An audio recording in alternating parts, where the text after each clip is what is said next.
Beetele beekesara. Maashinii boqqolloo falfaluudha kuni. Obboleessa keenya miliyoonni jaamu maashinii namtu falfalu harki isaa nyaatamee dhume faarfataa nama nuyi jaallannu. Ani immoo maashinii kana isinii kalaqeen jira. Oromoonni biyya kana garaa jirtan itti fayyadamaa la maashiniin kun akka itti boqqolloo falfaladha. Itti dhufe maashinii isaatti dhufe.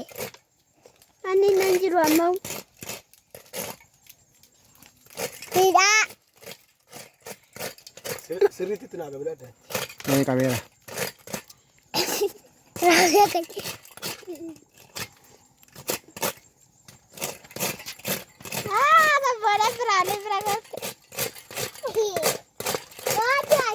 Sabboon achi ilaali.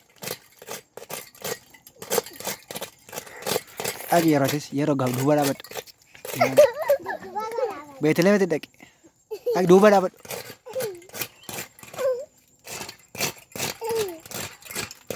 Maashinii kana sharaa lafaa afannee erga maashinii kana keessatti qopheeffannee illee booddee qorkee irraa hojjetanna hawlaa gabaabduu ishee irraa hojjenna haala salphaan naannoo keenyatti argachuu dandeenya waan ta'eef boqqolloo amma barbaadne ittiin falfaluu dandeenya kun hunda dadhabsiisin jechuudha.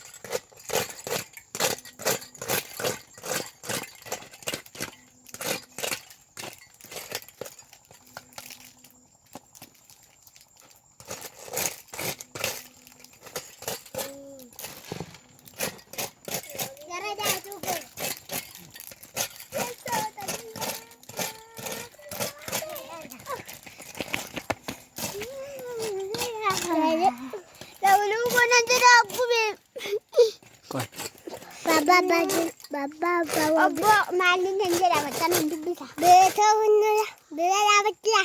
Hunda hojjete boode. Ilaa firaalee ma bunda buqqisa. Sadhaga. Abdaara dhaadhuma. Akka jalaa sad. Laawna duraat keessa.